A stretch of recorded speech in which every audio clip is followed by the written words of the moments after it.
What's happening, everybody? Welcome to the lab. I'm your host. It's great to be here.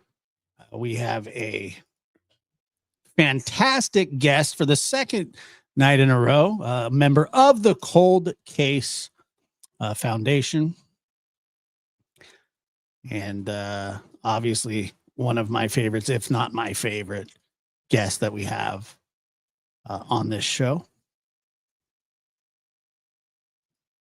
Chris McDonough of the Interview Room and detective extraordinaire.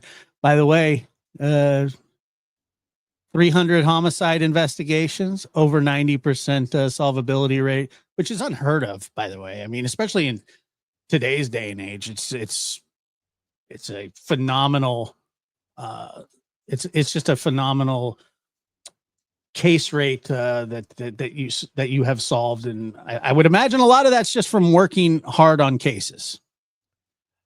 Yeah, I mean, and God, I give him all the credit. I just happen to be the messenger, and thank you for the invite, by the way, and aloha everybody in the chat. That's for sure. And yeah, that 90% of resolution problem. It wasn't necessarily that I could put the handcuffs on you and the bracelets.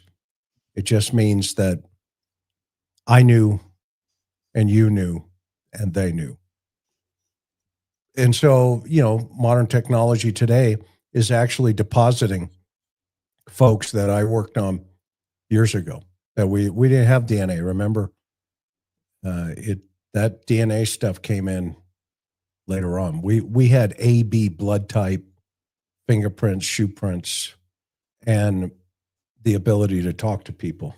Did you have a Rolodex? Oh yeah. And could you flip through it pretty good? You name it, it was there. Yeah, I know. I had an old boss that for some reason I couldn't get him to give up his Rolodex a long time ago. Mm-hmm. And he was a salesman, right? And he was and you should just see the way that he flipped through that thing. And I go, Rolodexes they're sort of outdated because you can kind of just get everything online, and he goes, well, you can't get my fingers and my Rolodex online. And I mean, he just would not stop using it. And he was one of the best salesmen that I'd ever seen, in old school kind of, door to door. I mean, go on the road and watch this.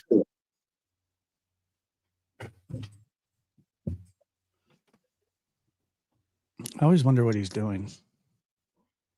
Was that Buddy barking?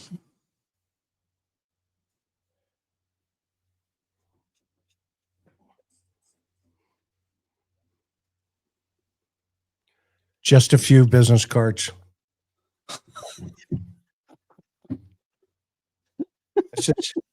This is. Wait, you collect them? Oh man. Well, let's see here. Here's Tulsa. Who do you want to know, right? What do you want to know? Pendleton County Sheriff's Office. What do you want to know? I got it right here. You got it. Sheriff I don't know if Atoka, etc. Yeah, no, this is the way you do business. NYPD, a lot of NYPD. Watch this one.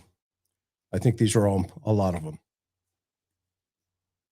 NYPD, NYPD. Yeah. Okay, and the list goes on. This is a Rolodex when you work homicide. Okay, and you end up meeting a lot of these guys. This is one of the greatest guys you'll ever meet, John Schneider. He's a lieutenant. Hopefully you're still there, Johnny. I know you are. But yeah, good stuff. Yeah. Good stuff. And so, those are just things that you've collected over the years. Yeah, these are all touch points, friends, acquaintances.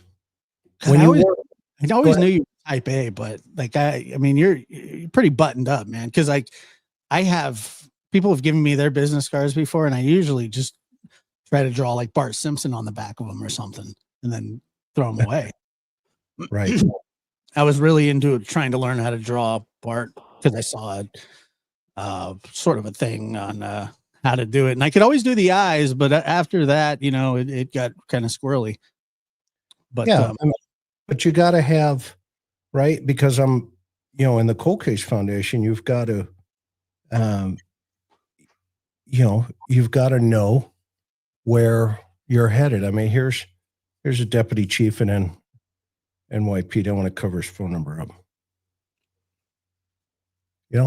These are the kind of guys where you pick up the phone and you say, "Hey, we've got a caper going on. Can you help us?" And if the answer is yes, they'll say yes. If the answer is no, they'll say no. And you move on. But they always do try if they can. This is all stuff that here. I didn't look because you just brought it up. I think I have Cy Ray's card in here from that situation right there that just took place. Here's a guy from Houston, Ida.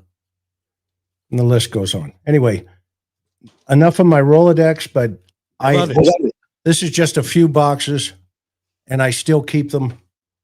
And I always am interested in folks that say they have contacts.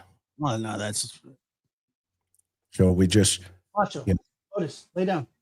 How's your dog doing? How's your grandma doing? Grandma's good. Dog's good. Everybody's good. Otis, yeah, he got really sick again with that ear. That he's got that vestibular disease, and even for such a young pup, it sucks for him. Because they say typically, but it's in older dogs. But for some reason, it was bestowed upon him and us, and I remember somebody was telling me, they said, "Well, why don't you just get a new dog?" I said, "Well, I don't want a new dog." And I said, "Well, he's defective." I said, "Well, so am I." Yeah. And I said, "Look, things don't go perfectly when I wouldn't do that to my child. I feel no different. I mean, look, I'm sure Peyton will be completely offended by this, but I've had dogs put down before that were really sick. And I've lost people that were really close to me. And I really couldn't tell a difference, like in how bad it hurt, And, Otis is my dog, and I'll do whatever I can for him but he's fine. I mean, we've kind of got a good schedule, like, meaning I know when he's getting sick, but sometimes he hides it really well. And sometimes it really just goes off he just has that vestibular problem, and it's just something that we'll deal with forever. And, and that's just part of it. But he's like, just a little while ago, Peyton came over yesterday. Him and his wife stopped by, and Peyton likes to do this thing where he pretends to punch me in the arm to get Otis, because Otis doesn't like when you do that to me. He just can't stand it. So Otis is on the couch. He jumps down, starts jumping up at Peyton's hand, and Peyton's really tall, so he lifts it up, and he couldn't reach his hand. So he went over, grabbed the blanket off the couch, and started shaking it violently at him. And Peyton, because he's sick, or because Otis is sick right now, and Peyton goes, "Oh God, he's on those steroids," because he is too, and he's hyper, but he's doing good, man. I mean, it's just watching a dog suffer is just, it's miserable. I mean, you've dealt with it with Buddy. It's a hard thing to watch. Budzo is, he's just a pee machine.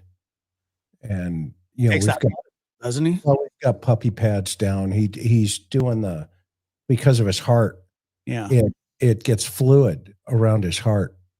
So we have to give him this diuretic, and I leave the back door open so he goes out during the day and lets it go. But at night, we got to put the blankets down or whatever they are in his room. It's rough to watch him. He doing okay though? Oh yeah, he's doing great. I love him. Yeah, that'll dry your eyes out, man. Oh, he's a nut job. Yeah. He's an absolute nut job. And people are, one of my friends said, when I was a dog handler, he was like, hey, you were a dog handler. Why don't you tighten your Jack Russell up? I'm like, I'm not gonna put any energy into him right now. I just want to love him, man. Let him do whatever he wants. They've never dealt with a Jack Russell. He's 12 almost. Yeah, you're gonna button him up. Yeah, forget it. There's no buttoning him up. I mean, once he's off the leash. I still remember that time that we were talking on FaceTime, and you switched it over where he was playing with that beetle, and the beetle stung him. Oh yeah, got him right on the nose. And he was like, oh, and then went right back at it. Yeah, he's nuts. It was so funny. He's funny, but he's nuts. He's great. So, Chris, we're going to talk about a case that's going on in your old stomping ground down in Southern California, near Riverside, Los Angeles. And I'm sure, what comes to mind sort of in this situation is I always think about this case because you and I have talked about it so in depth and are still wondering about it. Go lay down. Go. Hey, go lay down. Bed. It's the steroids. He's fun. He's so funny. Leticia Hernandez. I know that's one of your big cases and down there. And I know that's a case that's near and dear to your heart. Something I think about her case a lot too. But in this situation, we have a 7-month-old child who allegedly was kidnapped, according to the mother, out of a parking lot in Big 5 in Yucaipa. No cameras to speak of in the parking lot. She says that she was going there during a football practice to get a mouth guard for her stepson while practice was going on. And she was approached by somebody that said hola, punched her in the face. She fell down, woke up, the child's gone. And she could not give a description or any details about the person because she said that because she was knocked unconscious, that she doesn't remember anything. Well, obviously police did not or are not buying that story. And then let me give you a little context here. The father of the child has felony child abuse charges that he did 6 months for and was on probation, violated probation by purchasing a firearm as a felon. And they're just claiming that they have no idea, what's going on. I'm going to play something for you that will kind of give you, and this is just a day or two old. So hold on. Let's see. And this will give you a little bit more context here. Yeah, I've been out of the loop. Yeah, I know. I know that you've been a I busy. I had some more surgery too. My And how did it go? Did it go good? Oh yeah, they got it. They got it all. So All right. Don't do this. Don't do that to me, Chris. You scared me. no, we're good. Trust me. All right, we'll take a listen. We'll take a listen to this really quick, and then what's going on, everybody? Josh from the lab here today. By the way, this guy, I've heard this guy's pretty good, but I don't know. I wanted to talk to you a little bit about a case that's going on in Southern California, in San Bernardino County. 7-month-old Emmanuel Haro has been allegedly kidnapped, according to his mother, from a parking lot right outside a Big Five shopping center in Yucaipa, which is right outside of Los Angeles. And to say that the story that has been given seems to have some holes in it would be probably a generous understatement, but we'll go with the inconsistencies that law enforcement is saying. Now, I'm not exactly sure what those inconsistencies are. However, I subscribe to the theory that where there is smoke, there is fire. And it seems as though you have a father who has been in trouble for child abuse and child endangerment, or disregard of a child's safety, however you want to word it, where he ended up doing 6 months in jail, is on probation, and it sounds as though he has violated that probation by purchasing or owning a firearm as a felon, which is an absolute no-no. Now, he was set next week, I believe, to appear before a court. And I don't know if that has anything to do with this case. I just know that when a child goes missing and somebody in the home has had a problem with child abuse, that just doesn't sound like something that's going to end well. And I hope that I'm completely wrong. However, KTLA out of Los Angeles is now saying that the parents of missing California 7-month-old reportedly are now the target of the investigation. Now, I don't think that news is going to probably knock anybody's socks off. This is what they had to say.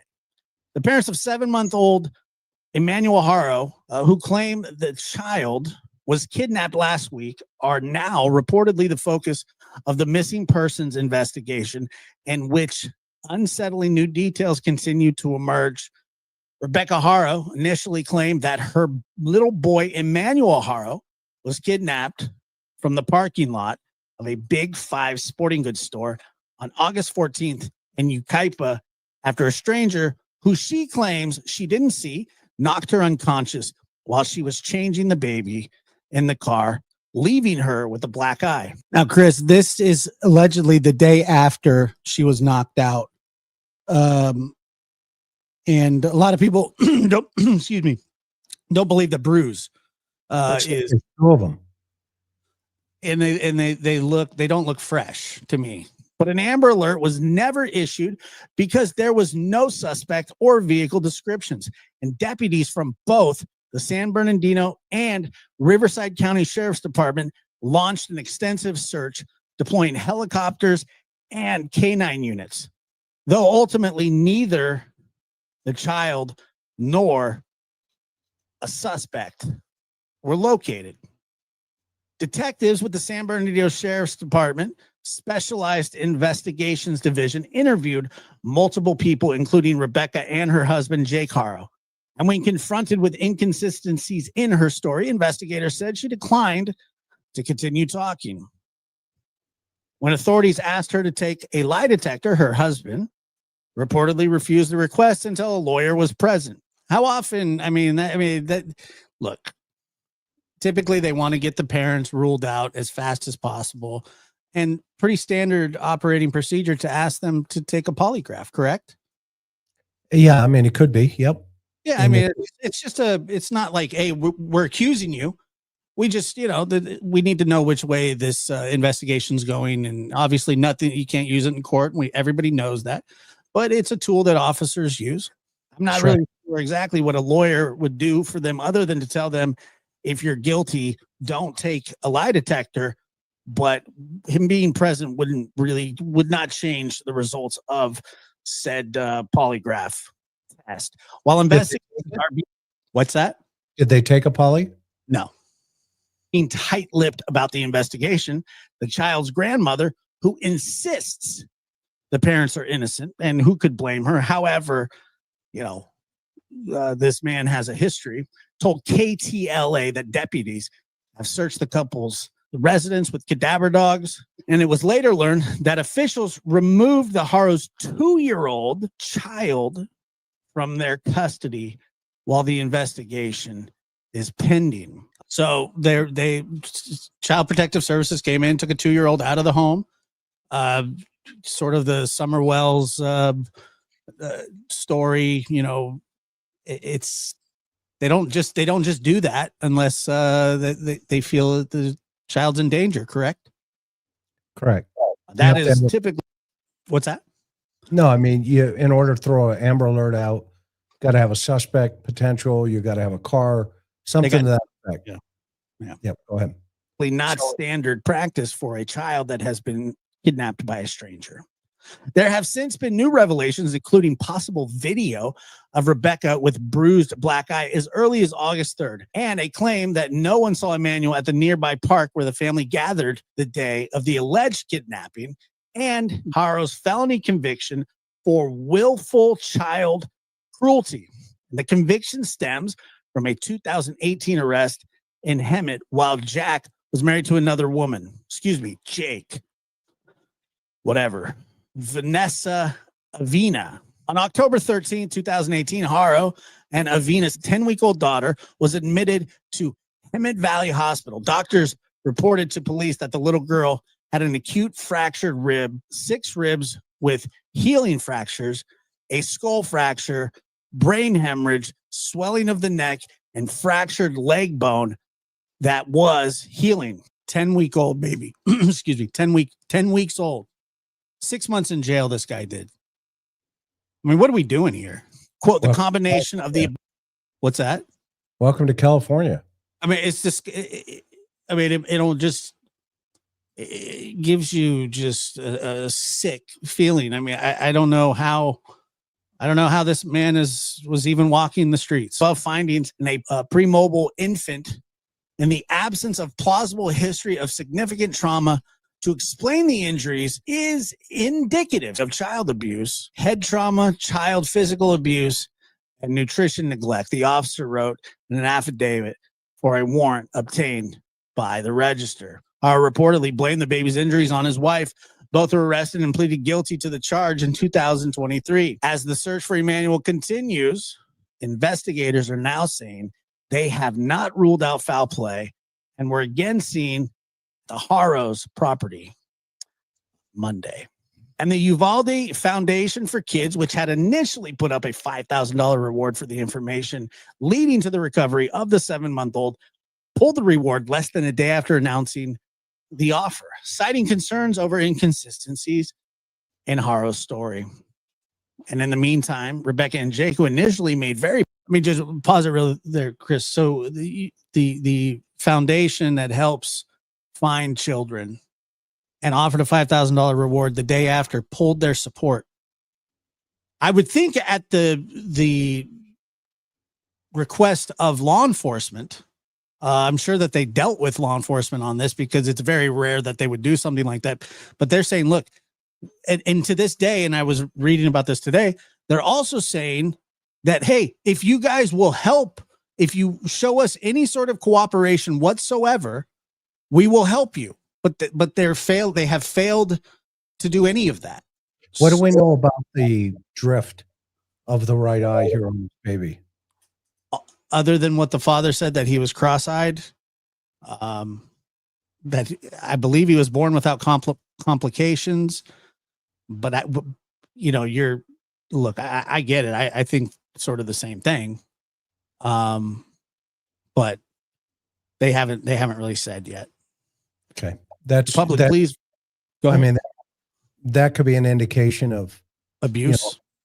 Well, yeah. I mean, there could be a early on subdural bleed in the for this child, it would be the opposite side of the brain, where if he was shaken, the brain, there's what they call a dura that's covering over the brain. And when the brain goes forward and backwards, there's a very small couple of centimeters of space.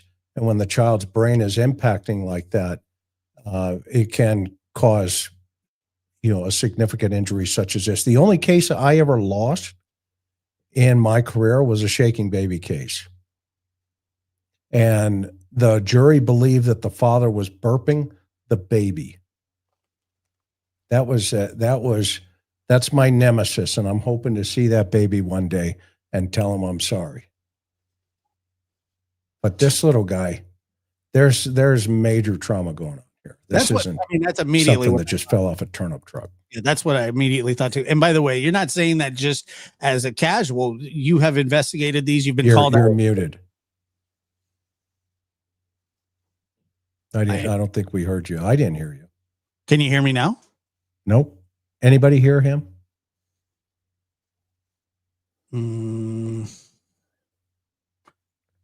Hold on. Hello.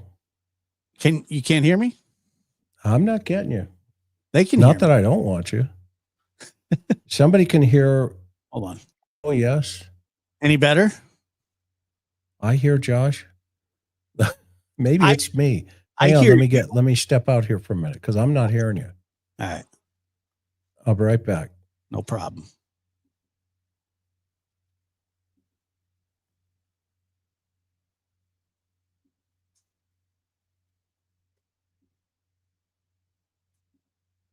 Can you hear me, Josh? I can hear you. Can you hear me? I'm going to reboot. Come right back. No problem. I just had that update. I know. Don't go anywhere. Where am I going to go? Once again, it's great to get Chris's perspective from this because I'm going to ask him how many. Well, he won't know exactly, but I mean, he's been called out to these kinds of things.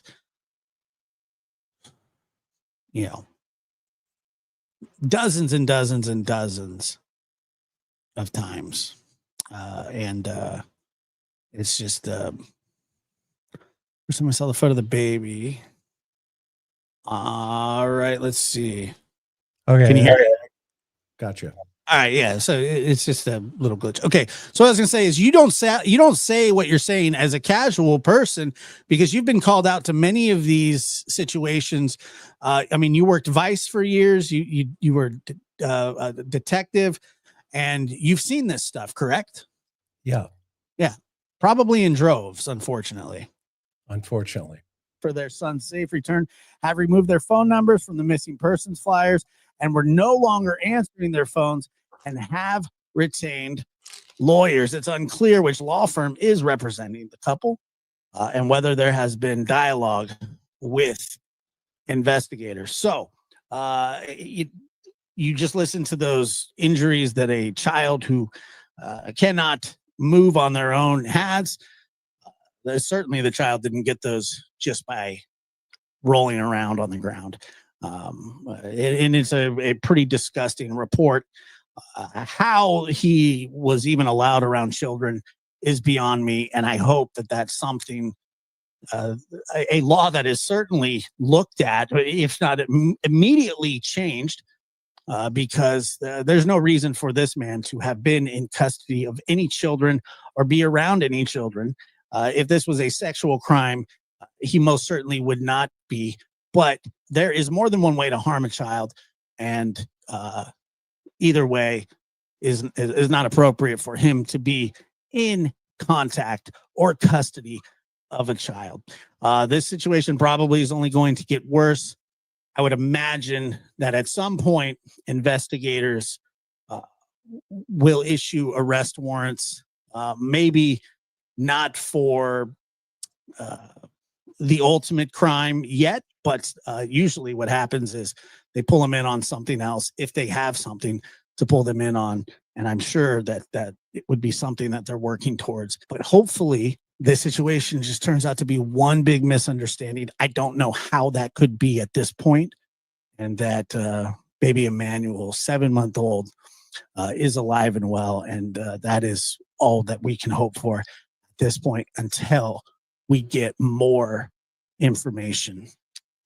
Thank you for listening. I'm Joshua Diaz with the lab. All right, so that's kind of the starting point there, Chris. Is that where did he go? Oh, hey, It's all right. that's kind of the starting point, and now get you a little more up to speed. The cell phones have obviously been taken now.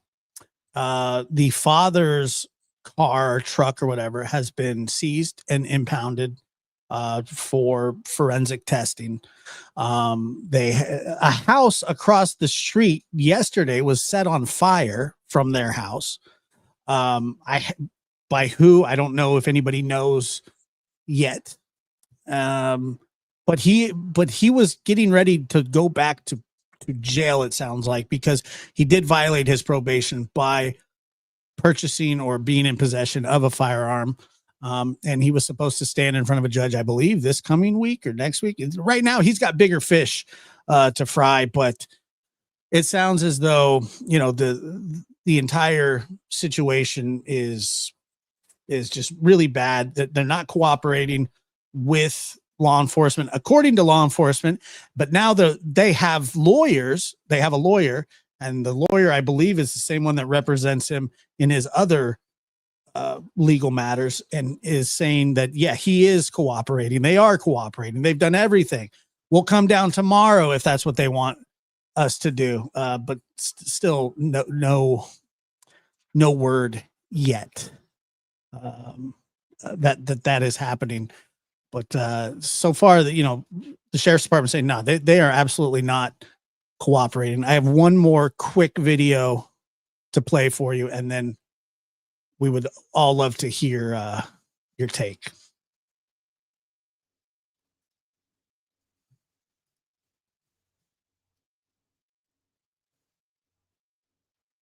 What do you make of the fact that police, on the one hand, are saying the couple has stopped cooperating?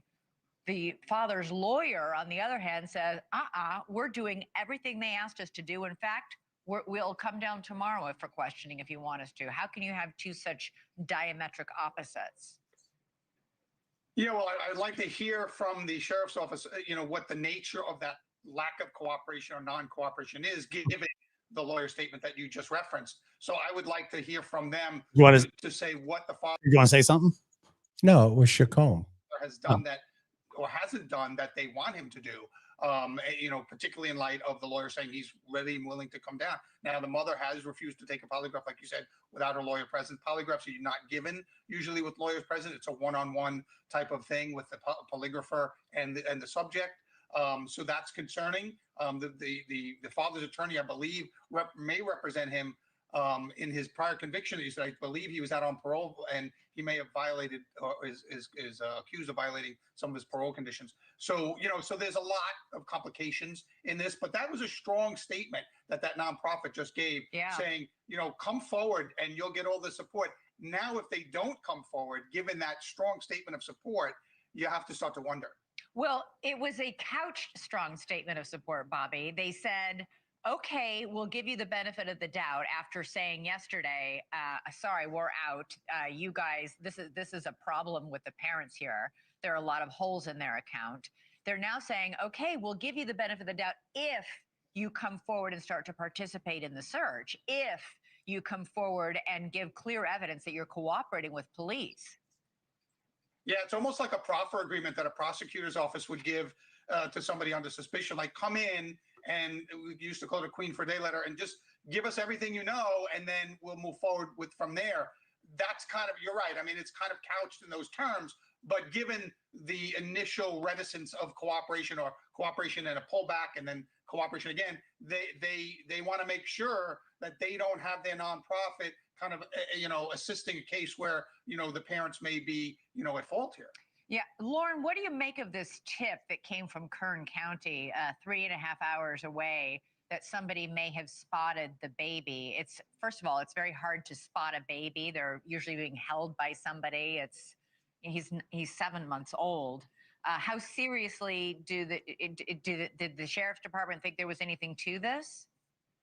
I think that the sheriff's department definitely thought there was something to this, and maybe there still is. Their statement tonight was very vague, saying we know about this sighting, acknowledging to the public, look, we're following, and simply saying, they didn't say it didn't end up in a dead end. They simply said, right now we have not located Emmanuel Haro. You know, definitely leaving it open-ended and making all of us continue to wonder. I think they're absolutely taking every tip very seriously that's coming in. And I think responding to that tip today also lets us know that they are serious about this tip, despite us not knowing if it led anywhere or not. Right now, you know, Emmanuel has not been located. No, he's not. And in the meantime, there are plenty of disturbing signs. Police have searched the house.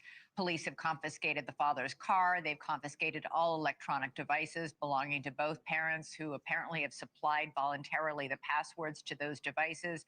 They were searching the property of the home with cadaver dogs, which is Now, Chris, I don't want to take shots at any other agencies around the country, and we've seen a lot of agencies respond to, you know, these kinds of things. I got to tell you that it seems like that you know, they have a special crimes unit down there with special investigators. You know all about this because you have done these investigations. You're one of the guys that they call and say, hey, we have a child case here. We need your help. And for that, you know, to take place, it seems as though they're being aggressive. It sounds as though they're saying, hey, look, we're not getting cooperation from them. And they're telling the public that they don't care, that when I say they don't care, they obviously feel that it's in the best interest of the investigation to let people know, hey, these people are not cooperating with us. We do not feel they're cooperating with us. We don't feel that they're being honest with us. And now you have them searching with cadaver dogs. You have, you know, drones, and they're saying that there are inconsistencies in the story. These counties have in California have an immense amount of resources. They're very seasoned in these kinds of cases, unfortunately. Major, just give you a little heads up on Please do. how seasoned they are, right?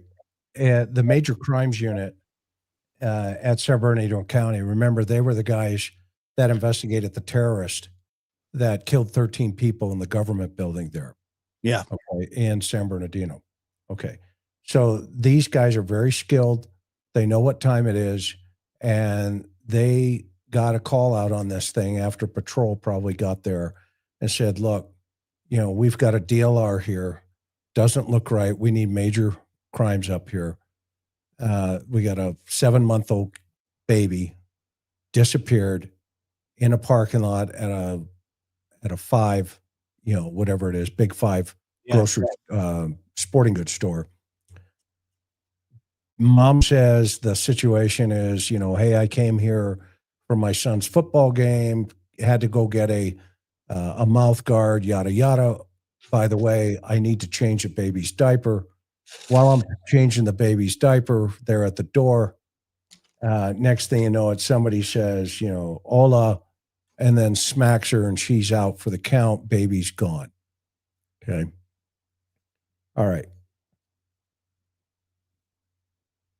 This one's not rocket science. I think we can all agree to that.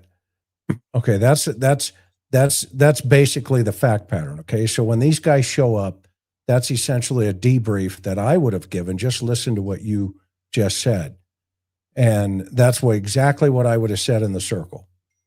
Okay. And then the next question is, okay, well, what kind of evidence do we have? What kind of video surveillance, you know, have we done? Do we have any telematics on the vehicles? Where's dad?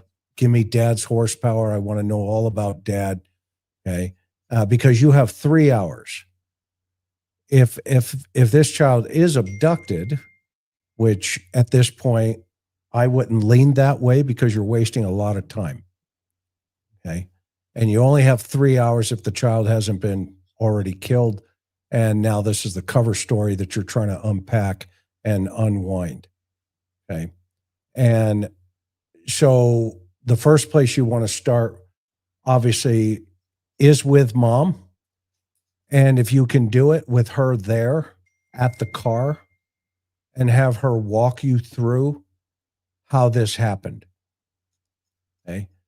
And you can videotape that while she's doing it. Show me where you were standing. Show me how you were standing. Were you leaning in? Show me, demonstrate for me how you did this. Okay. And then see where that goes. Okay. 90% of the time, you'll see that there will be information totally obscure, not important, but it will be added for filler even when you haven't asked it. Okay. It just kind of, they throw it out there and, and then they're like, oh yeah. And then I remember, and then they try to fill in the gaps. Okay. We've seen that before. And what these kind of cases, if you don't lock them down quickly, the conversations, then the suspect adapts to the conversation and to the story. And they start changing the, direction of travel, for lack of a better term. Okay. So from there, you want to take the mom and you want to find the dad and you want to see if their stories, separate them, interview them without arresting them or detaining them. Just say, hey, it's your child. We're here to help you. You help us. Mm. Okay. And you lock them into their statement. And once they're locked in, at that point, you have a tremendous amount of information that you can go over and then go back to the scene and see if any of it correlates to the statement. I had a case one time where I had a lady say, yeah, I was standing here and I watched the suspect over here and I could see what he was doing. And I pulled her aside. Her name was Arlene. And I said, well, you know what, Arlene, let's go down there. And so we went down to my partner and I went down to the exact same spot. She said she witnessed what she was seeing. And we waited until it was the exact same time, i.e., with the lighting, everything was lined up. Okay. And he stood over there with her. I stood over here as the bad guy. And you couldn't see what I was doing. So we had her at that point. And when we got back, I pulled her aside and I said, that's a great story. Okay. But I'm here to tell you, I want you to really think about what you're really saying. Well, then of course the story changed and it started to adapt. And in these kind of cases like this, it's critical to walk her through this idea of show me what you were doing. Number one, she says, well, I don't know who the suspect is, but she says the suspect speaks Spanish. Okay. That's a problem. Okay. Yeah. Go ahead. Well, I think so too. I mean, especially that part of California is heavily Spanish. Well, yeah. I mean, and how many baby kidnappers come up and go, hola, which is a greeting, and then punch you in the head or the face or whatever the deal's going to be. Maybe she was saying Harlow. I don't know. I'm teasing. But, but you don't get a greeting. Hi, how are you? Yeah, I'm going to take your kid. You're knocked out. Okay.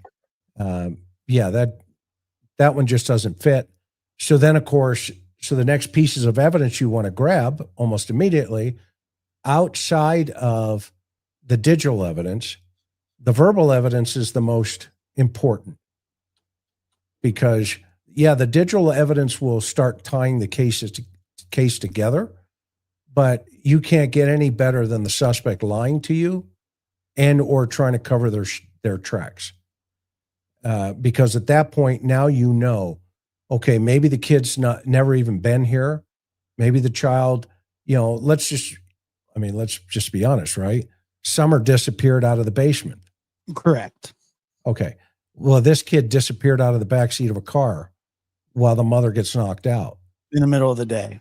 Yeah, in the middle of the day at Big Five, right? And nobody saw anything, right? Yeah. Now, Okay. let me tell you this really quick. Allegedly, and this hasn't been confirmed, but I do believe that there is some truth to this. That there were Big Five employees that worked there that were saying that they came in there previous weeks under the guise that their car maybe had been broken into, asking if they had video surveillance.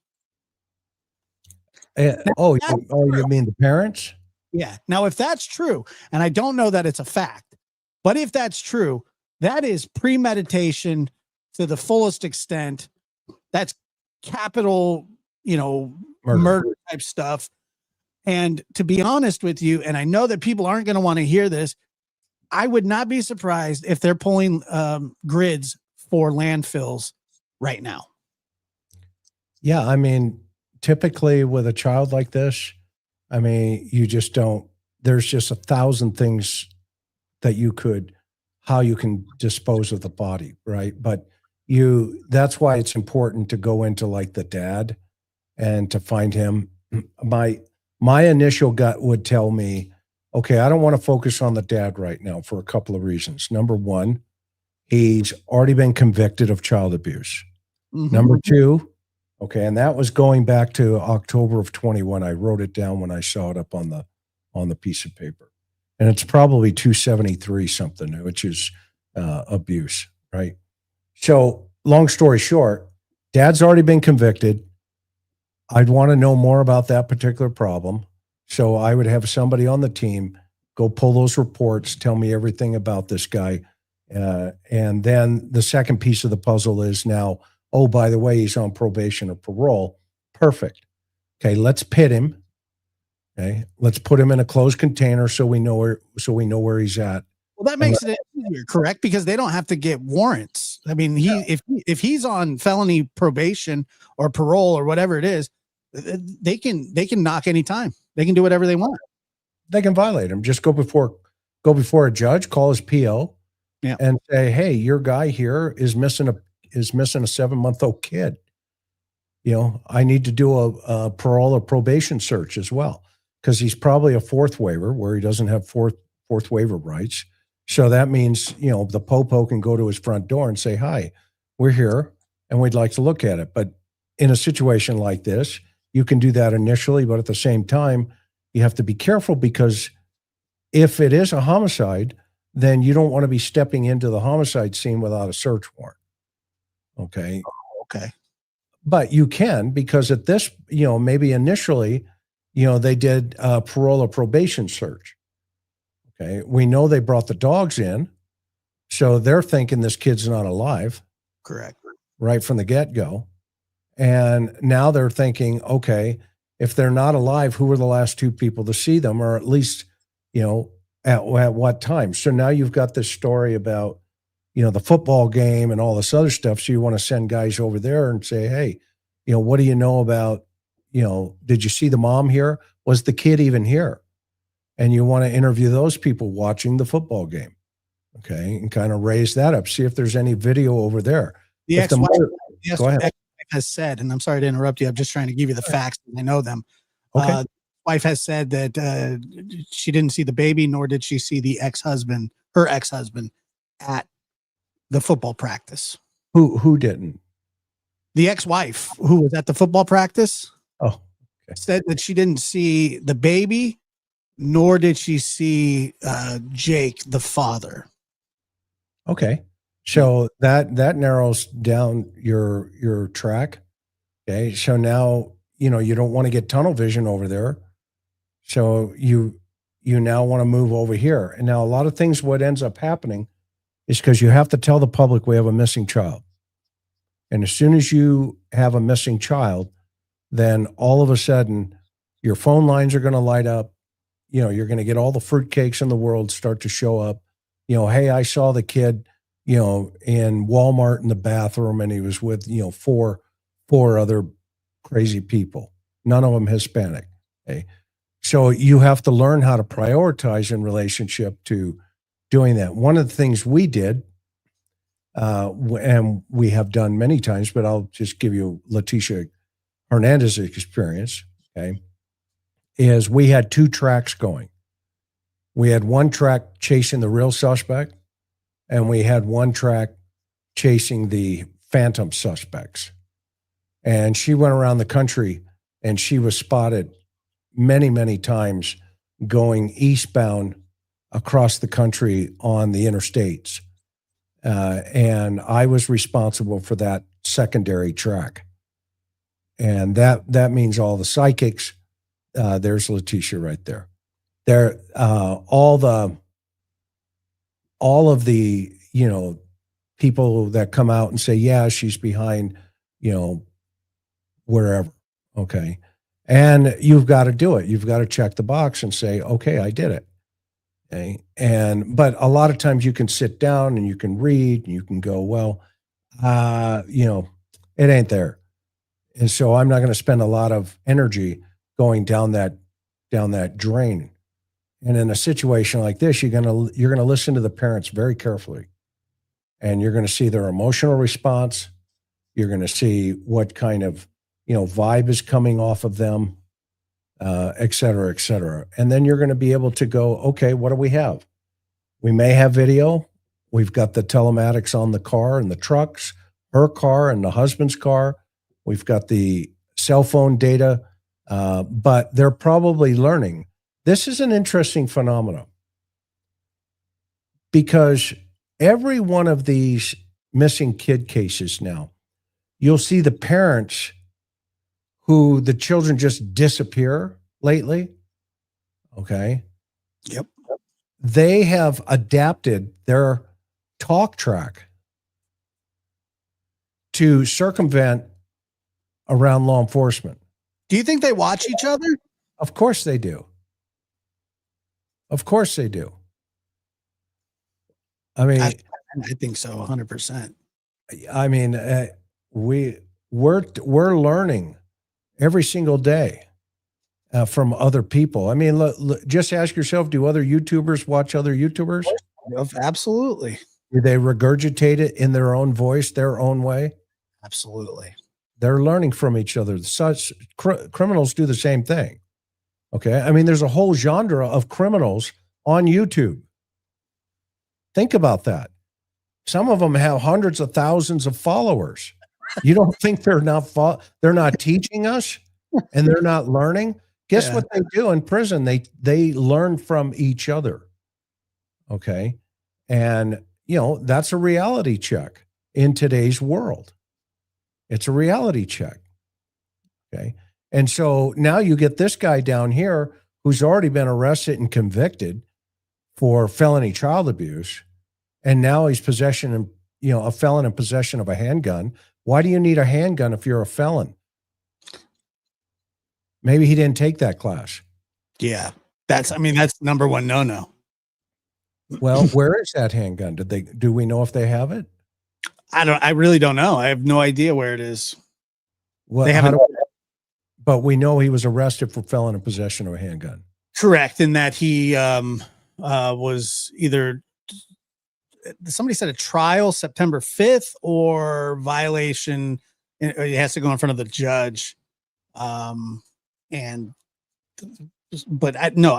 that they took it from him when they found it, because it sounds like I don't know the exact details, but it sounds like he went to the store and actually bought one, and they were like, this popped up. He's not supposed to have this, or something along those lines. Well, really quick too. One ASMR Love says, in the words of Chris, the parents are using the sod, some other dude defense, and great callback, because Chris has talked about sod. So not only that, they're talking about some other dude, some phantom dude. They don't have one description of them. What do you make of these two right here? Just so her injuries and I mean, I know you're not a huge body language guy, but you do look at it. I mean, is anything telling to you there? I mean, or are they just hard to say? It's hard to say. A lot of times if something like this, if she's been a victim of abuse or, something to that effect, because we don't know where she's saying that the busted eye came from Mr. Ola, Hola. Mm-hmm. You want to get her aside one-on-one and maybe with her attorney and just lean over and go, look, I've bought a lot of bridges in my life, but I'm just not buying Brooklyn tonight. So let's go ahead and go backwards. Okay. And I want you to tell me this story and what they call cognitive interview technique. And in a cognitive interview technique with parents who are losing children, okay, you want to personalize that child to mom. You want her to reconnect with that child in the womb. Okay. And so you want to take her there. So walk me through your pregnancy. What was that like? When was the first time you felt him kick? Okay. And you just go, I'm not going to give away all the gifts here, but that's the lane you want to go, because what you're doing is you're personalizing the baby, okay, to the mother. Moms know they have this amazing, amazing ability to know when their child is in need or danger, and from 3 rooms away. They can hear, they can smell, they see. No question. Moms are amazing. They have a gift. Yes. Okay. So whenever a child goes missing and you have a mother who says, hola, okay, that's got, Smith vibes, right? Yeah. Didn't she blame a black male? Yeah, she was stopped at a street light and a black guy jumped in the car. Out of Boston, right? Was that where this was? I said again? Was this in Boston? No, South Carolina. South Carolina. Okay. Yeah. And then she drove him into the lake. Yeah, I remember that. And so, and just a short plug, if anybody wants to see that, I did a whole program on it.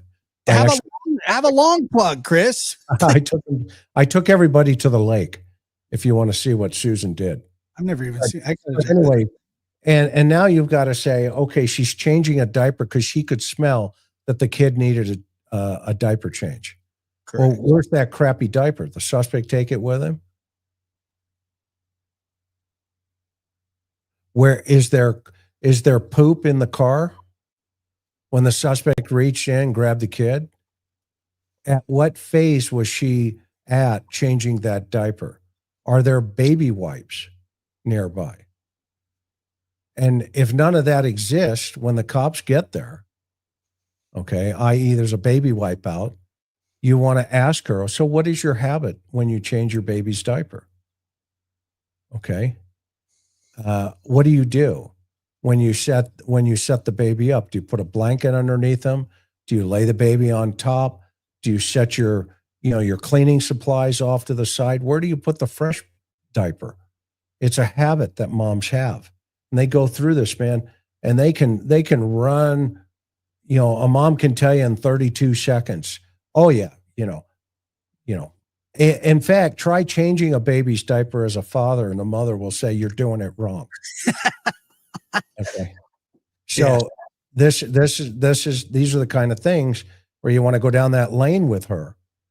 Okay. As minutia as that sounds, those are the kind of things that suspects can't anticipate. They don't anticipate the investigator thinking, what do you mean, where were the wipes? Okay. And these are the kind of things that these types of individuals, they just don't know where to go. And so they make up stuff and they try to fill the gap. And those are the kind of things where you start checking things off internally. You go, okay, let's use Candace. Okay. Not to keep going back to summer, but I haven't left the house in 4 years. I don't know about anybody else. Yeah. But long story short, Candace, so What were you doing? Well, I was over here with my mom planting flowers, and then I walked her back to the house. Why'd you And walk her? Go ahead. she said, and laundry and putting groceries away, all these domestic things. The house looked like it had been swatted. Like a combat zone. Yeah. What did Dr. Gary say? He's called it Yucca Flats. I don't know. That's what a he good said. They look like Yucca Flats. Yeah, probably. And so in this situation, you want to narrow mom down, believe it or not, at the big five. You want her to be put back in the same condition, press, maybe just hold the press off and just say, hey, can you do me a favor? Yeah. Okay. We're interviewing mom. Would you mind just kind of waiting over there? We don't care if you film, can't stop any of that, but can you please help us for the sake of the child to wait over there? And then you walk mom through it, because you're doing a couple things there. One, you're adding stress. You're adding unpredictability, because, remember, when people kill people, they don't anticipate they're going to have a bag of concrete at the end of it. So they don't think further ahead. Just like Koberger, when he went up in the house, he didn't anticipate maybe both girls upstairs and now Xana coming upstairs. Boom. Right.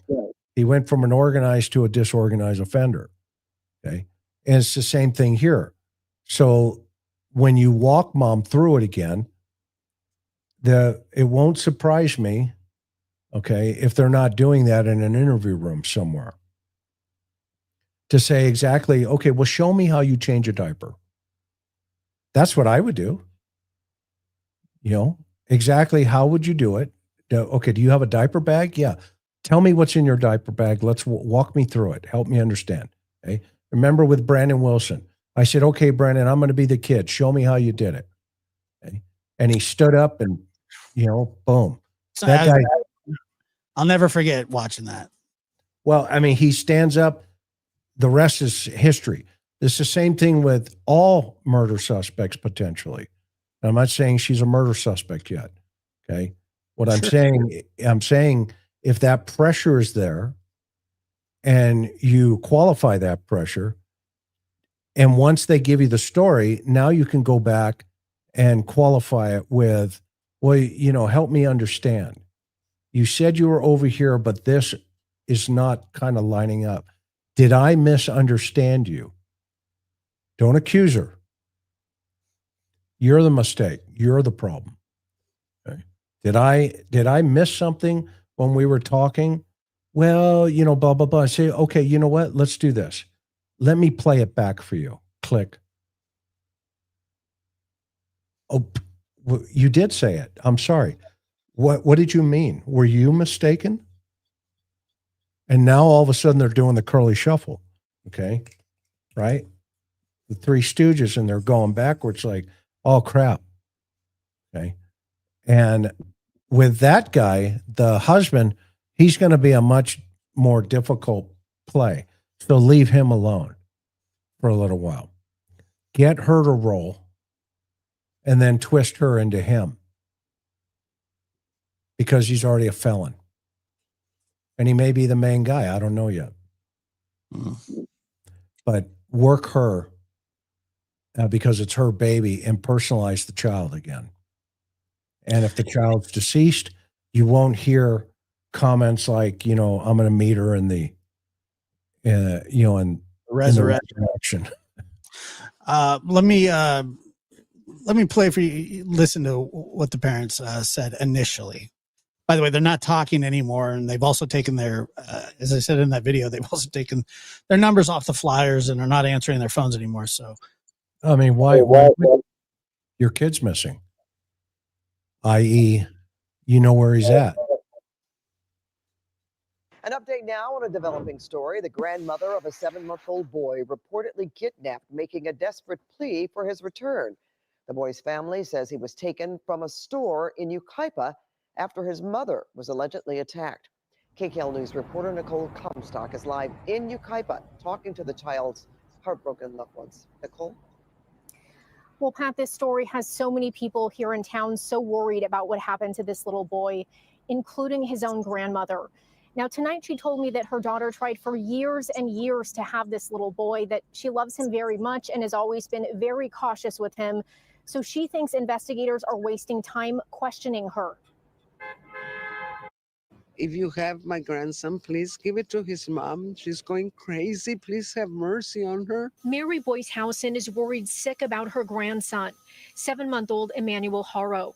Her daughter, Rebecca Haro, was. By the way, and I've seen people kind of having to go at the grandma online, but like, why would she want to believe this? I don't blame her, unless it comes out that she has something to do with it. But I mean, she's, I'm pretty sure my grandma would say the same thing.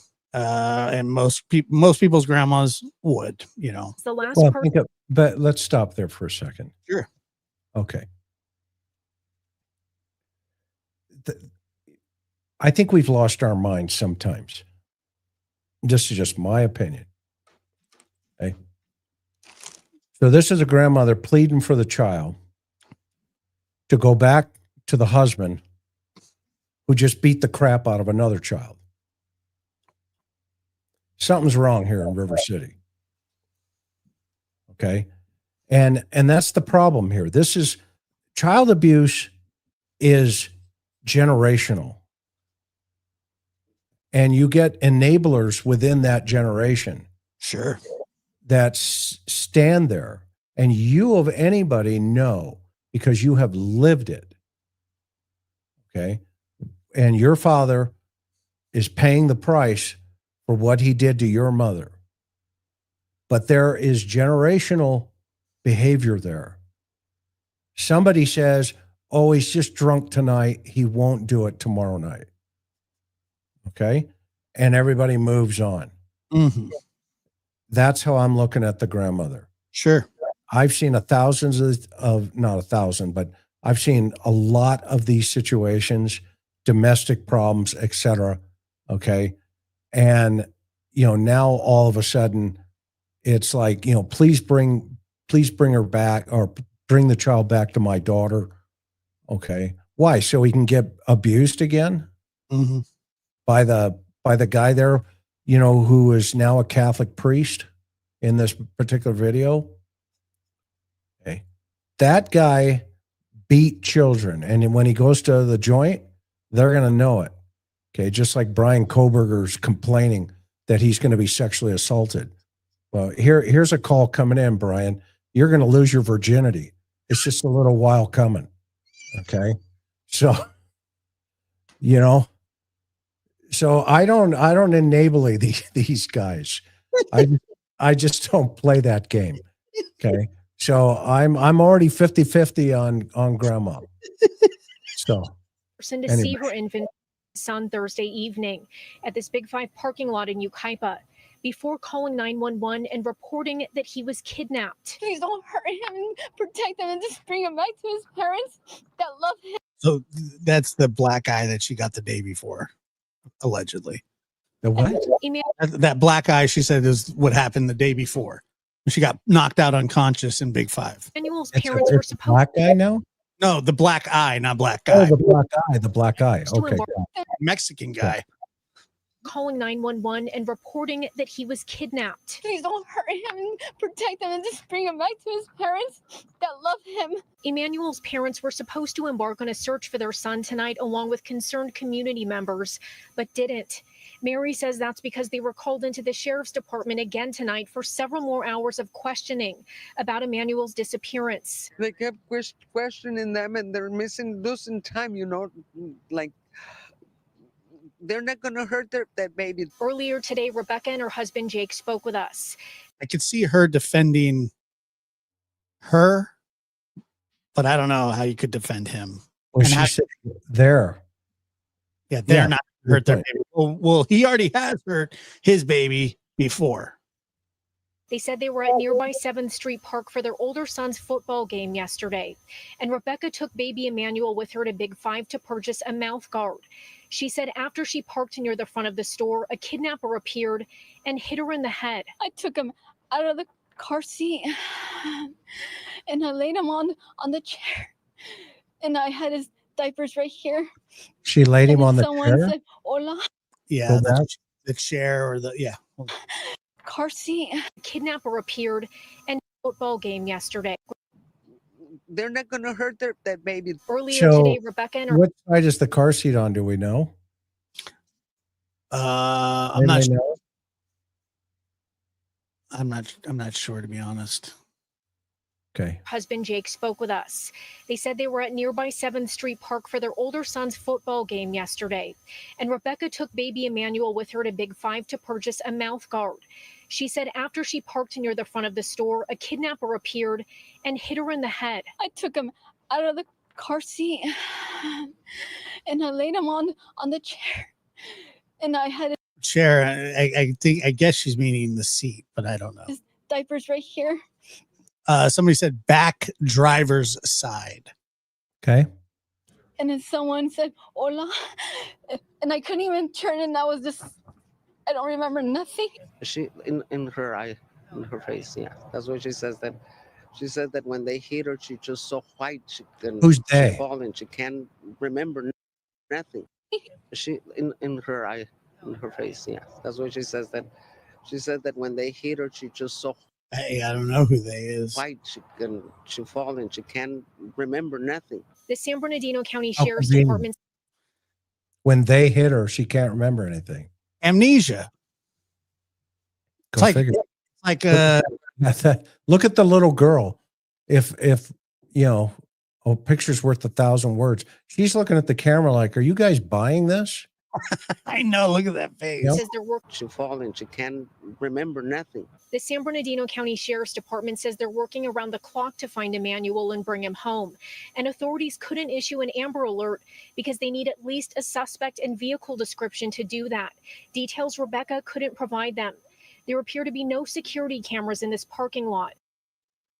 How convenient, right? Yeah, I mean, But if they tonight, were Mary- there before. But what's Grandma's role here? I think she's just a staunch defender, probably. I mean, I don't know. She just look. When I said that, when I say that she seems as though, like, I can understand why she wants to stick up for her daughter. I understand that she was not the one with the horrible child abuse charges yet. He is. I mean, he beat the hell out of a 7 or 10-week-old baby. There's no limits to what he won't do. Anybody capable of that will 10 do it. That's how old the baby is? 10 weeks old. And anybody that will do that will do it again, and they can go further. Because I can't even flick my dog on the butt, say, hey, get out of that trash, without feeling awful. Okay, so, and think about this now. Look at the family dynamics. Mom, he's going to prison because he, beat our 10-week-old baby. Where is that 10-week-old baby? Do they have custody of that child, or is this Emmanuel? I do not believe that they have. No, it's not. Is Emmanuel the 10-week-old baby? Because he's 7 months and he went to jail for 6 months. This is from 2018. So, okay. So it's another mother, another baby. Another marriage, another baby. Got it. Baby mama. Got it. He says, And she left him. The other mama, I'm assuming, right? Wait, he blamed her for the abuse. They both ended up pleading guilty, Okay. but he said that it was all hers. It says a cousin adopted the child. Okay. investigators have tracked down some video. They found a video, but I don't know what's in the video, Like maybe from the area somewhere. I don't know. They didn't say nothing, my son just told me that they found a video, and Somebody said that, and I believe this is true, the child's in a wheelchair, severely brain damaged, needing 24-hour, 7 days a week care. And I just want to get back to this point again. And I know that California has a lot of messed up laws, and a lot of the entire country has a lot of messed up laws. For some reason, they do not value children's lives the way that they used to, meaning they think that for some reason that this 7-month-old baby or 10-week-old baby isn't worth taking an entire life away from an abuser for some stupid reason that I will never understand. And this man should not have been allowed around a child within 100 yards, let alone to be alone with a child, let alone walking the street. How could you possibly not think that this man is involved in the disappearance of his 7-month-old son because in 2018, he sure put a really bad hurt on a little innocent, defenseless baby.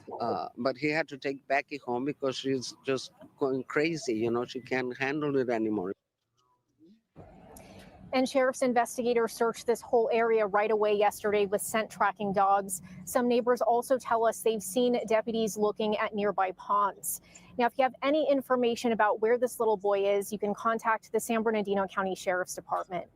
Reporting live in Yucaipa. So, now we're at this stage where most people that are following this story, because most people, I would say, are either average intelligence or above average intelligence, people that follow these kinds of cases for the most part. Most people don't believe this. And I mean, it's an unbelievable story that's being told. If you were to be assigned this case, if it brought you out and you look and you go, hey, we just got this, we looked up the father. Look at this. There's not one investigator that's going to go, no big deal. Everybody's going to go, holy crap. We got a major problem on our hands. Yeah. What's her first name, Mom? Rebecca. Yeah. So the way I think they're handling it, by the fact that she's not sitting in the interview room somewhere, there's probably a very skilled investigator who's probably leaned over and said, Rebecca, yeah, we're here to find your child, no matter what. Unfortunately, we can't change the circumstances, but I have to be honest with you. I'm not quite on board with your statements yet. So I may have to come back and interview a little bit more. Can you understand that for the sake of your baby? If she says no, or the attorney jumps in and says, well, they're not talking to you anymore, then you already know if she killed the baby. Because there's not a mother in the world that would say, no, I'm not coming in here. Correct. Anymore. Okay. So the fact that they have now completely shut down. Well, Candace, what about Candace? Well, that I rest my case, right? I mean, it's not like, we're blowing out a light bulb here, but parents who kill children, some of them do it intentionally, but the majority of it is emotionally driven. And sometimes they just hit the kid too hard and the child is, dead. It doesn't take a lot of pressure or strength to really hurt a child. Okay. But if you look at the common denominator of the fathers in these situations, there is a history of abuse, alcoholism, and or rage, anger. Okay. There's all these, it's like this train. That's the first kind of train you want to look for. Tell me about what happened in the background. Okay. Before the train got to the station. And now that it's on the station, he's holding her very near the chest here in terms of she's the one telling the narrative here.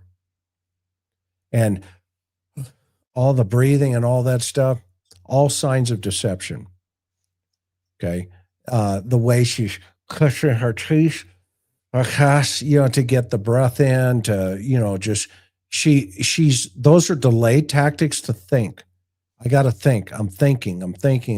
So once she gets a narrative down, okay, and she's processed that narrative, that's why it's imperative once the first patrol guy gets there to get the major, crimes unit there as soon as possible, because that's when you're going to walk over to her and say, "Hi, I'm, Detective so-and-so. Nice to meet you. I'm so sorry that we're in these circumstances here. Can you do me a quick favor? Okay. Let's go over by your car. Show me, okay, where you were. Show me where you were standing. Okay. And walk me through. But before we do that, did the suspect touch the car? Do you know?" "Well, I don't know, this and that." I said, "Okay, well, I don't want you to touch anything yet. Okay. But I just want you to walk over here with me. And we're not going to actually go to the car. We'll stand a little bit further back. But so walk me through what happened." "Well, and now she's going to go through her little story and all this, I was changing the diaper and all this other stuff." "Okay. Okay, fine. And when you fell, where did you land?" "Right here." "Can you show me? Show me where you landed." "Right here." "Okay. Where'd the suspect go?" "I don't know. He was gone." "How long were you out? For how many seconds or how many minutes?" Okay. And let them choose A, B, C, or D. Okay. Now, what you could do is throw her a curveball as well.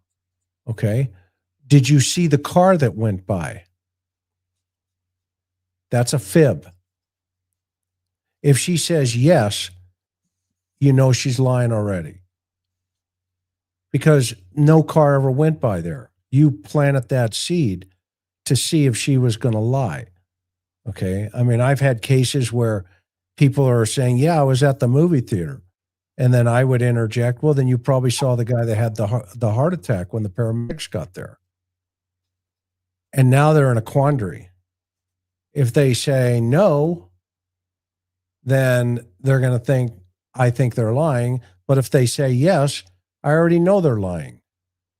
Okay, that's an investigative tool that you can use. And that's why law enforcement, when they're interviewing people, can say, "Well, we found your DNA," when in reality you hadn't yet. Mm-hmm. Yeah. Yeah. Okay. And that's because of people like this. Right. Because suspects lie to the cops. Yeah, go figure. Now Now they got their own shows. That's a fact too. Let me throw a scenario at you. It's kind of a theory that I sort of believe, but obviously nothing to back it up. And right here, what if she's the victim of abuse too? What if there was a situation where he flew off the handle, he beat her up because somebody obviously hit her at some point in time. Something hit her while abusing her. The baby was hurt, possibly died. And now he's saying, "Listen, if you don't play ball, I'm going to do the same thing to you." Now, I think that is a possibility up front. But and you tell me if I'm wrong here, because you know this. When she's interviewed by the police and she would have something to say, couldn't she just say, "I need to talk to you privately," and then be out of danger of him? You can get there, but remember what we talked about in the very beginning here. Who did I say you talk about? You don't talk about you don't talk about him. You don't talk about her. Who do you talk about? The baby. You personalize the baby to her motherly instincts. Okay. And then after you've personalized it and you get through this concept of this is your baby, you carried this baby. He is a part of you. You heard his heartbeat. You felt his feet kick you. Okay. You smelled him for the very first time when he came and they laid him on your chest. You want to get through all of that personalization And that's when you can lean over and say, Rebecca, yeah, I know Jake is abusing you. Is that his name? Jake. Yeah, I think so. Yeah. Okay. I don't want to talk about that right now, but I know he is. Mm-hmm. I just want to talk about Emmanuel. Help me help you. And if she realizes maybe for the very first time in a relationship where she hasn't getting the crap beat out of her, okay, then you let her go down the lane. Remember, trust is not earned. One thing to always remember in human behavior, and, just to qualify here, the idea, my background is criminal behavior analysis in relationship to pedophilia during the commission of homicide. Guys that killed children, okay, for either sexual gratification or something to that effect, okay? That's my game. I've been doing it forever. And so in a situation like this, we have to have her recognize, one, if she did it, then she's going to feel the weight of just a conversation like that. Okay. She's and exactly right, Ryan. It's shared. That's Trust right. is shared. It's not, earned. You don't earn somebody's trust. Ask anybody in a relationship long term. Okay. It's shared. And when they violate it, that they not only violated, they violated at a different level. Okay. At a very different level. Okay? And that's how, we ruin relationships. And so with mom, you want her to remember all of the good times with the baby. See, because right now she's just acting out of fear. This is fear. All of this is fear. And so you want to diminish that fear to get her into a safe place emotionally inside to where she can say, okay, you know what? I heard him hit the kid. I heard him hit. And when they use his first name, that's gold. Okay. And you get her to qualify, Emmanuel. So tell me about him. What are his sleep patterns? How often does he, potty? And does he do pee or poop? Do you have a time that you can typically anticipate? Did you pack your diaper bag when you went to the football game? And you play the game with her. Let her go down that road. Okay. And I'm sure they did. The major crimes unit there at San Bernardino, they know what time it is. I'll bet you within 5 days, before 5 days, they're gonna have more information for us, if not an arrest. Correct. I think so too. And that was a question that I was going to ask you. And I want to say something as well. And I understand that women can be battered and abused and intimidated. Of course. There's no question about that. Nobody's more sensitive to that than I am. Honestly, nobody. I know about that as well as anybody. But I also know what a strong mother will do to save the life of her child and put her child's life before hers. Her life is no more important than her child's. So I understand somebody being scared for their child. I also understand a parent being a parent and doing what is necessary in life. Things happen. People get threatened. People get hurt. People get killed.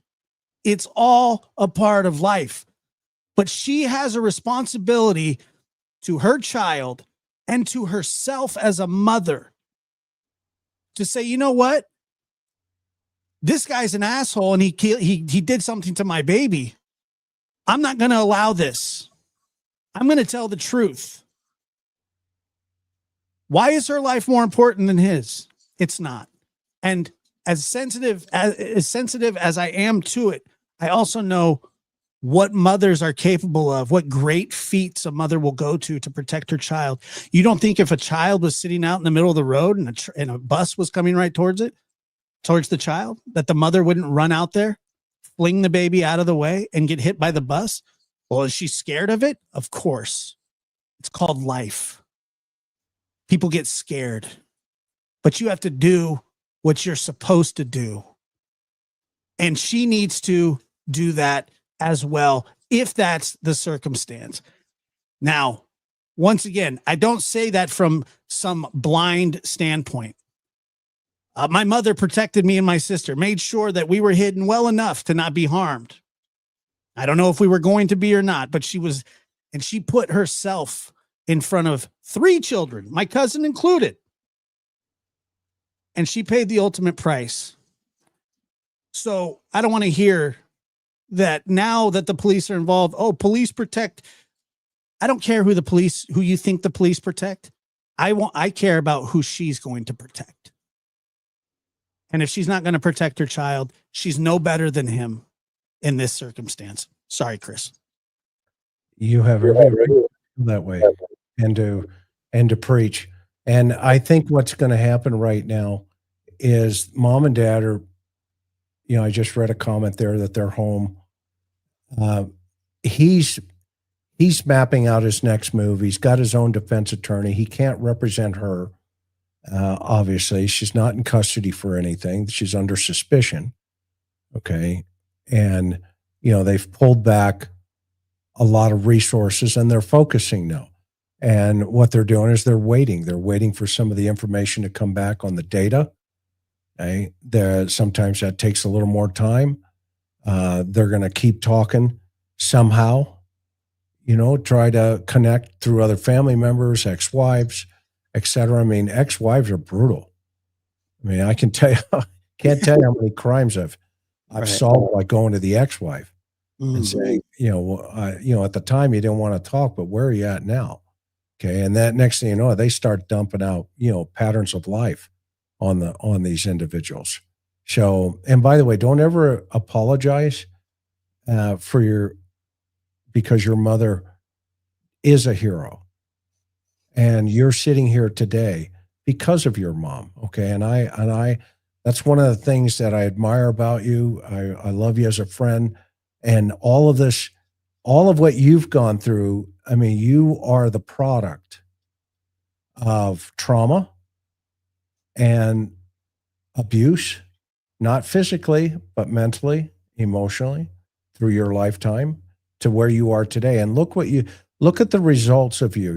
I always tell you as a friend, don't ever measure your success by your children. How do you measure your success? By your grandchildren. By your grandchildren. And I was physically abused too. Yes. And so but think about that, with Peyton and now, all the great things that are happening there. Okay. Yeah. When you start seeing your son reflect your personality into their children, okay, home run, dude. You did it. Okay. You've did it. And, I'm very proud to say, I've got 5 grandkids and they're just amazing kids. And at the time, my children, our children, it was like, Dad, why are you like this? I had my Ryan before he passed away one time. He was listening to rap music back in, the 90s. Okay. Which all the kids now tease me because it really wasn't that bad, but I thought it was crap. I used to call it crap music. Okay. Yeah, that's what my grandparents called it too. And I told him, I said, don't be listening to this crap. And he's like, oh no, I won't listen. I won't, Dad. And so one day I found a CD in his room. I just happened to be in there and I saw the CD and I said, huh. And I listened to it and I was like, what is this crap? What is this? Right. So I didn't say anything. He came home from school. I said, hey dude, you got a minute? He goes, yeah, Dad. I said, let's go for a ride. He goes, okay. So I put him in the car. He buckles in, I buckle in, and we are going over the Coronado Bridge in San Diego. And I said, roll your window down. He goes, why? I said, just roll your window down. You'll see. He rolls the window down, right? And I hand him the CD. I said, toss it. He goes, what? I said, throw it, dude. You know, next thing you know, you see the crap music going into the Coronado Bay. Okay. I didn't have to say another word. Yeah. I got over to the other side of the bridge. I reached over. I said, pal, I love you. Okay. But you just burned a little of your trust. Sure. Let's not do that again, shall we? We turned around and came back. He told his brother and sister. They still talk about that story today. It's the minutia things. You don't have to say anything, or it's the minutia things. And when we listen to her, it's the minutia, pieces of, how she's breathing, how she's carrying stuff. That's okay. But more importantly, I want to see how she's personalized her baby. If she hasn't personalized her baby, she's toast. Yeah. Well, yeah, that's kind of how I feel about it. And I saw a couple comments in the chat say, well, not everybody's that brave. That may be true, but at some point you're going to have to muster up because it's not helping this situation. I don't know a mother in the world that loves their child unconditionally that would not run in front of a bus for their child, no matter how scared they are, no matter how timid they are. It's biological. It's imprinted on you. It's the way that people were created. Some people do lack that. And sometimes that's why we end up in these situations here, because like you said, abuse is generational. Trauma is generational, and people need to learn how to break that. Because I'll tell you, as growing up as a scared child, a lot. And by the way, I say, my mother paid the ultimate price. My aunt also stood in front of a bullet for the kids, and she got shot too. And I can tell you, she would not consider herself the bravest person in the world. Matter of fact, she was very frail. She was very shaken her whole life, even before that, and even after that. But she went out there to protect my mother, to protect her son, to protect her nieces and nephews. And that's what she did. And I could never not say that they're not heroes, because they are. And by the way, that wasn't the only time. We were hidden quite often towards the end. Oh, Dad's here. My sister remembers this much better than I do. Under the bed, closet. They're not here. They're with grandma. They're with, everything that she could do. And to the point of where she was being intimidated and threatened. You better tell me where my kids are. And under no circumstances would she do it. I can't imagine. And I wish that I could ask her, how scared were you? Because I guarantee the answer was terrified. But that didn't matter. And that's all I'm saying, is that not just women, but men, we all have a responsibility to our children. And it's very difficult to understand how these kinds of things or how these kinds of things materialize, because most people aren't this way. And I look, if she's a battered woman, and I have almost no doubts that she is. I don't know that, but it's a terrible thing. It is. We can say it. We can say it because if he's beating the crap out of 10-week-old babies, he's beating the crap out of her. I agree. With you. That's not a far stretch to go out on, Not at all. Meaning, the guy's on probation or parole or whatever it is for 273A. The penal code section in California is 273A for child abuse. And they call it a wobbler sometimes because it all depends on the it could be a felony or a misdemeanor, right? That's called a wobbler. Yeah. So, and we'll keep an eye on this situation as it unfolds. Chris, I've had you here for an hour and 40 minutes. I know you have a busy day tomorrow. No, you're good. You're good. We all appreciate you coming here and talking to us about we're right up your alley for expertise. This won't be the last time we talk about it either. I'm sure you'll come back as developments happen, and we'll keep talking about it. Yeah, I'm not gonna chase this one down because I think it's a no brainer. It's the same with I put it in the category of the 2 kids up in Nova Scotia.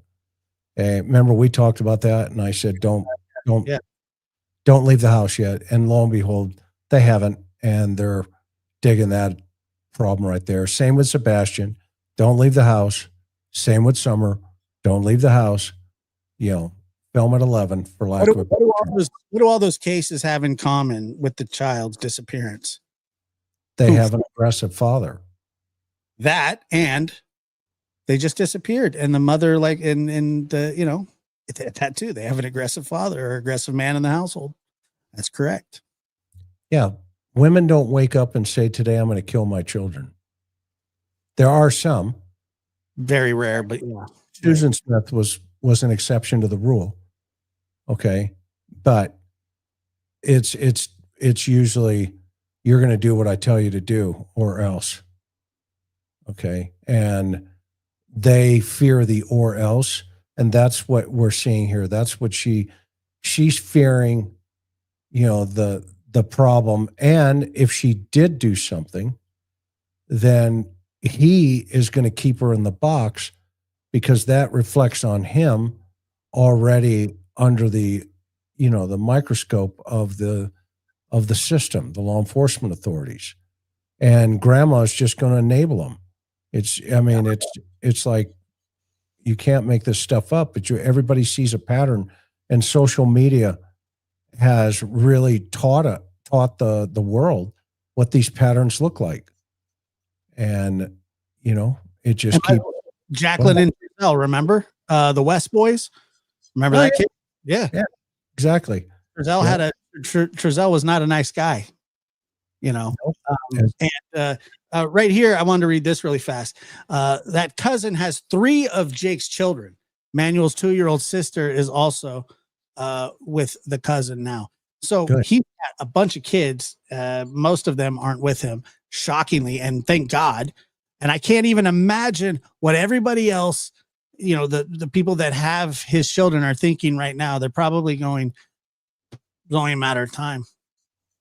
Yeah. Because it's already happened, Chris. Thank you so much for coming. We'll talk about this, some more in the future, I'm sure. And I think that this is one, I pray to God that it gets wrapped up very quickly. I hope that there's a miracle that happens, that the child is alive, but statistically speaking, those odds are almost in the negative. I agree. And aloha lab rats. Thank you so much for letting me be here tonight, Josh. And I have just one quick question. I don't want to talk about the Giants and the Padres. No, just you know what the score is right now? Or actually, it's more of a comment. Hey, go ahead. Brian Kober's going to lose his virginity. It's coming. Have a good night. Thanks, brother. Oh, that was too good. Oh man. Thank you guys so much for being here. What a great show. Thank you, Chris. Thank you, chat. I appreciate everybody. I'm sorry if we get a little passionate sometimes, but I guess it happens.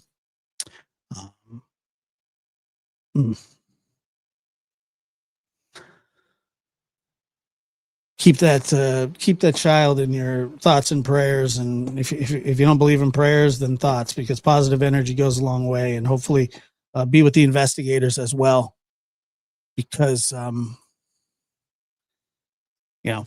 it's just a horrible, horrible job that has to be done, but it's got to be. Appreciate you guys for being here.